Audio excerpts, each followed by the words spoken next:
কেটে নিয়েছি, দেখো এই যে রুই মাছ আমি কেটে নিয়েছি এক্ষুনি, কিন্তু এই মাছটার আমি এই যে পেটের দিকগুলো না এইগুলো আমি কেটে নেব। হ্যাঁ, এইগুলো কেটে নিয়ে ছোট্ট ছোট করে মাছগুলো কেটে নেব। সঙ্গে থাকো, আশা করি তোমাদের খুব ভালো লাগবে এই রেসিপিটা, দারুণ। এই দেখো ছোট্ট ছোট করে মাছ এরকম ছোট ছোট করে কেটে নেবো, এরকম ছোট ছোট করে। সেটা কীভাবে এটা রান্না করব সঙ্গে থেকে দেখো। হ্যাঁ, মাছের অনেক রেসিপি খেয়েছো, কিন্তু মাছের এই কিমা রেসিপি কেমন করে করব সঙ্গে থেকে দেখতে হবে। এই যে মাছগুলো তোমরা দেখেছো কেটে নিয়েছিলাম ফিশ কিমা আকারে। এটা আরও ছোট করতে পারতাম, হ্যাঁ, এটা আরও ছোট করলেও ভালো লাগবে। দেখো আমি এগুলো সুন্দর হালকা করে ভেজে নেবো আগে। তোমাদের মাছের পরিমাণ তোমরা বেশি নিতে পারো, হ্যাঁ, আমি অল্প করে নিয়েছি। আমি সুন্দর করে ভেজে নেবো। হ্যাঁ, মাছগুলো একটু ভালো করে ভেজে নিচ্ছি, ভেজে নিয়ে ফিরে আসছি তোমাদের সঙ্গে। একদম হালকা পাতলা, অথচ এত ভালো লাগবে না মাছ এইভাবে রান্না করলে। এই যে মাছে অনেক সময় দেখবে খেতে ইচ্ছা করে না মাছ, মাছের ভিতরে রুই মাছের মধ্যে মশলা টশলা ঢোকে না, ভালো লাগে না নুন হলুদ না দিলে। এইভাবে ছোটো ছোটো করে কিমা করে রান্না করলে এর স্বাদই আলাদা হবে।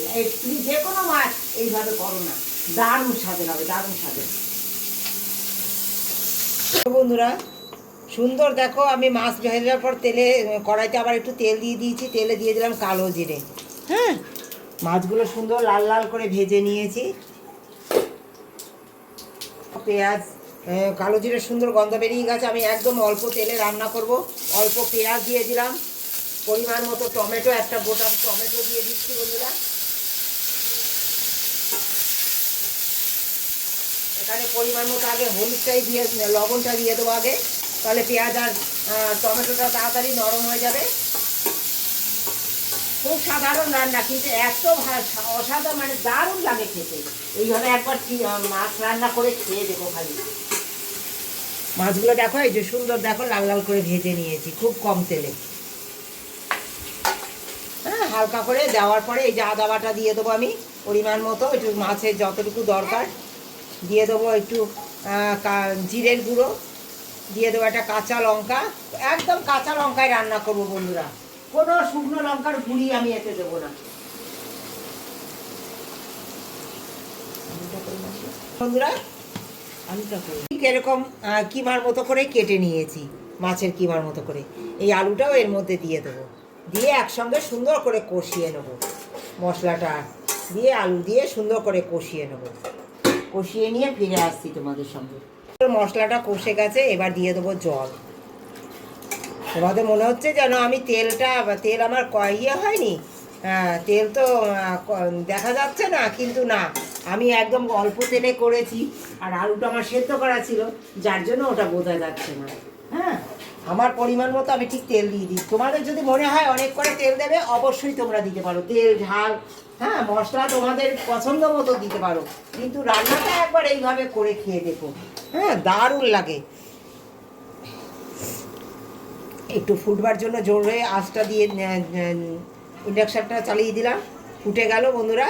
এবার দিয়ে দেবো ভেজে রাখা মাছগুলো, দিয়ে 2 মিনিট জাল দিয়ে দেবো, দারুণ তৈরি হয়ে যাবে আমার এই রান্না।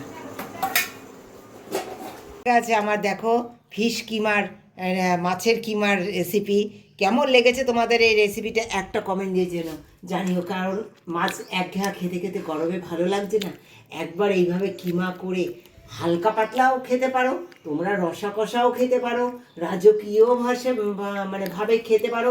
রান্নাটা তোমাদের যেমন খুশি তেমন করে খেতে পারো, কিন্তু একবার এইভাবে কিমা করে খেয়ে দেখো, এর স্বাদ মানে দারুণ হয়, দারুণ। এইবার নামাবার আগে দিয়ে দেবো আমি একটু ধনেপাতা বন্ধুরা।